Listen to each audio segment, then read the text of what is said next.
I'm Tom Grossi, a New York City comedian and diehard Green Bay Packers fan for almost 20 years. It is caught for the win.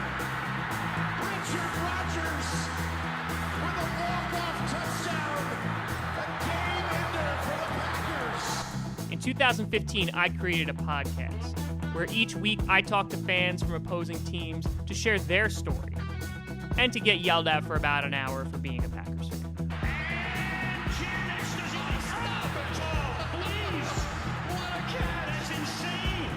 Last year, I met amazing people and went to amazing places. And this year, I'm ready to do it all over again. Make no mistake about it, I will be remembered as a Packer. Enjoy the show.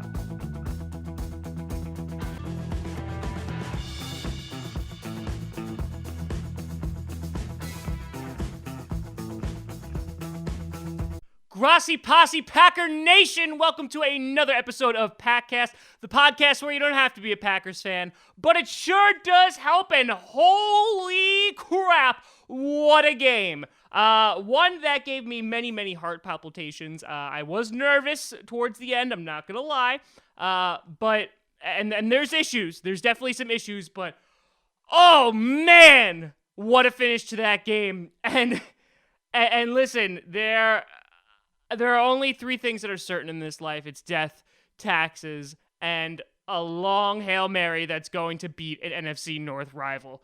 Because, man, we did it again. Rodgers did it again. What was it, 3rd and 11? And Rodgers with an amazing finish, a 60-yard dime to Nelson. Nelson, who had a decent game before that. He had around like 64-ish yards before that. Had caught about 6 passes.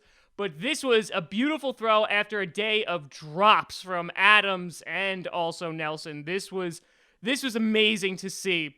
And I don't think the Packers should have been in that position anyway, because they blew a 17-point lead, and it was disgusting to watch, but we'll get to that in a second. But Rodgers had an interesting day, 19 for 31, didn't throw any touchdowns or any picks. So meh. I mean, it was a cold game. It wasn't as cold as they were expecting it to be. I think they said the starting temperature is around 9 degrees, which is still pretty freaking freezing, which explains a lot of the drops, or hopefully that explains a lot of the drops. But the guy that really is coming out of today's game looking amazing is Ty Montgomery. And we've been talking about his evolution from wide receiver to running back on this show, but today, holy crap, 16 for 162 and 2 touchdowns on the ground. Those are amazing stats. Ty Montgomery really just tearing it up on the field. An incredible performance by him, an incredible day by him. He does that. His legs keep moving. He gets those extra yards, and he's a dynamic playmaker.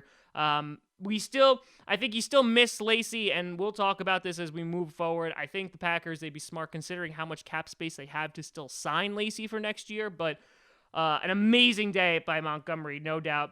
As we talked about before, Nelson ended the day with 7 for 124. He had a couple big drops, though, ones that he usually doesn't do, but he made up for it in the end. And Jared Cook, 6 for 85. So Cook, again, is one of those guys, if you need, 7, 8 yards, he's one of those guys that gets open, and if the defense is focusing on guys like Adams or Nelson, then it allows Cook to get free. Adams, 2 for 25. He dropped 2 touchdowns, though. I mean, there was 2 touchdowns that were right in his hands. He was open. The coverage wasn't there, and he just plain dropped him. He made up for it with the last catch that he did. He scurried for about like 10 yards, but man, yeah, Adams had a rough day, and I don't know if it was because of the cold, and he seemed to be surprised for himself. He kept looking at his hands and then like putting them on his head. So he had a rough game, but other than that, I mean, the offense, They had an amazing third quarter, and I thought that this was going to be a blowout. It was over by the time the third quarter was finished, but there was still a lot of time left on the clock, and give it to the Bears. They surged for 17 points, and they came back and tied the game. And so, I mean, Barkley went 30 for 43, 362, 2 touchdowns, 3 interceptions. We also had a forced fumble.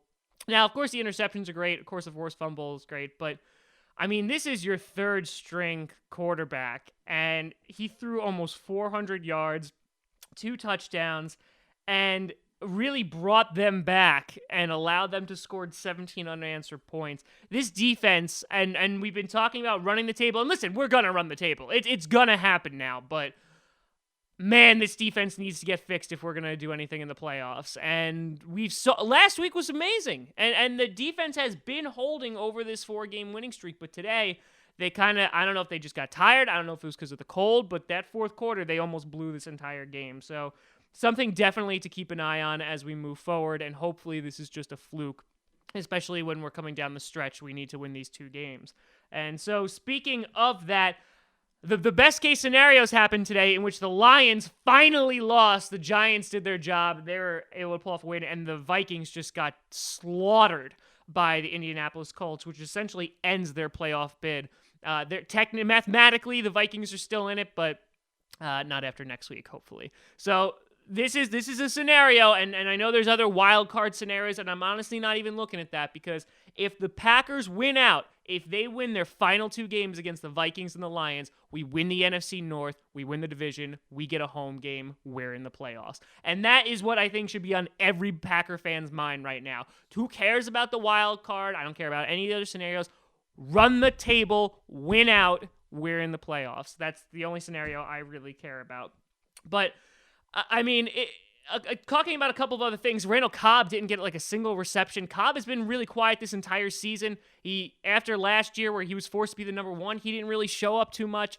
I'm kind of wondering about Cobb now and what's going on with him. He wasn't efficient at all today, obviously, by not having anything. But again, this wasn't a big through-the-air day except for the last bomb to Jordy Nelson. Also, yes, in case you're wondering, I did put the jersey on the dog again, which makes her 4-0, people. You go to the Packers subreddit right now, she is on the front page, first topic, boom, right there. So she is now 4-0. So I don't want to say it's all my dog, but it's kind of all my dog, because right now it ain't the defense. So an incredible game, one that was unintentionally exciting, and it should not have been exciting, but you know what? Listen, a win's a win. We get out of Chicago. We have the Vikings at home on Christmas Eve on Saturday. We have a short week. We need to win this game. And the Lions are playing the Cowboys. And if I'm not mistaken, if I thought through this correctly, it doesn't matter if the Lions lose their next game unless they lose it and then we lose it. Then we're okay to lose. But we're not going to, because we're going to run the table. We're going to run the table. We're going to make it into the playoffs, and hopefully we're going to make some noise.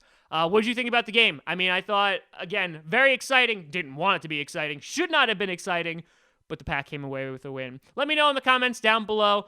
You can always find me at TomGrossiComedy.com. That's TomGrossi Comedy, or at Tom Grossi Comedy on Twitter. Check out Packast, Packast, which is this podcast. We're on YouTube once a week. We're on SoundCloud, iTunes, Google Music, so every Tuesday and Thursday. I've been releasing these YouTube episodes a little bit early just because I'm so pumped after the games. I can't help myself. But this week we have a big interview with a Vikings fan. We might bring some old friends on the show. We'll see what happens. It's always interesting when we talk to Vikings fans. And this might be our chance to rub some salt into the wound. We'll see. You can check that out. We'll be on SoundCloud, iTunes, Google Music on Thursday. Thank you so much for watching. I'm Tom Grossi. And as always, go Pack Go.